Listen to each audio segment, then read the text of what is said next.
মইপিঠের বাঘের অবস্থান বদল, এবার বাঘ বন্দি করতে নতুন করে পদক্ষেপ নেওয়া হলো বন দপ্তরের পক্ষ থেকে।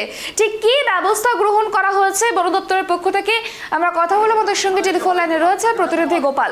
গোপাল, মইপিঠের বাঘের অবস্থান বদল হয়েছে, বাঘকে বন্দি করতে বন দপ্তরের পক্ষ থেকে ঠিক কি পদক্ষেপ নেওয়া হয়েছে? তোমাকে বলে রাখি, বাঘের আতঙ্ক সুন্দরবনের মানুষকে বারবার তাড়া করে, তবে মইপিঠে যেন কয়েক মাসের মধ্যে 4 থেকে 5 বার বাঘের আতঙ্ক মানুষকে আতঙ্কিত করে তুলেছে। তুমি জানবে, গত সোমবার থেকে এই আতঙ্ক ছড়ায়, এলাকার মানুষজন বাঘের পায়ের ছাপে আতঙ্কিত হয়ে পড়ে। কাছে বন দপ্তর আসার পরেই কিন্তু তারা তাদেরকে চেষ্টা করে বাঘটাকে তাড়াবার। গত পরশু থেকে চলছে চেষ্টা, সেই চেষ্টা কিন্তু এখনো পর্যন্ত সফল হয়েছে ঠিকমতো বলা যাবে না।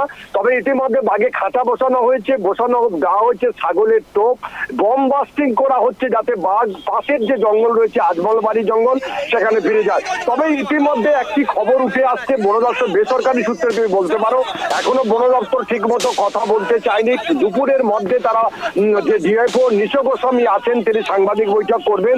তবে জানা যাচ্ছে যে আজমলবাড়ি জঙ্গলে বাঘ ফিরে যেতে পারে বলে মনে করা হচ্ছে, তবে এখনো শিওর পর্যন্ত হয়নি। চোনা একেবারে দেখো, আর একটা বিষয় জানতে চাইবো যে এই যে বাঘের অবস্থান বদল হচ্ছে, কারণ সেক্ষেত্রে কতটা আতঙ্ক কুলতলির মইপিঠে? দেখো, মূলত আজমলবাড়ি জঙ্গলে বাঘ মাঝে মধ্যে দেখা যায়, জঙ্গলের মধ্যেই থাকে। ঠাকুরার নদী রয়েছে পাশে, সেই নদী পাড়িয়ে বাঘ সম্ভবত পার হতে পারে না, নদীর বিশাল চওড়া রয়েছে।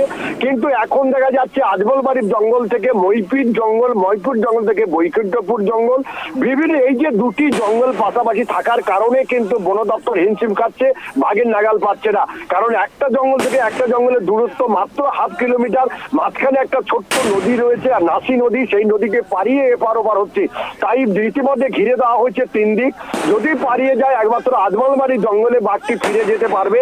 তবে এই অবস্থান বদলের ক্ষেত্রের জন্য এলাকার মানুষ মনে করছে যদি কোনো ভাবে যে এলাকায় ঢুকে পড়ে, ধানের খেতে ঢুকে পড়ে, এখন জানবে ধান কাটা চলছে, অনেক জায়গায় ধান অবশ্য শেষ হয়ে গেছে, কোড়াই ফেলা হয়েছে, তার মধ্যে যদি বাঘ ঢুকে পড়ে তাহলে কিন্তু পাওয়া মুশকিল হয়ে যাবে।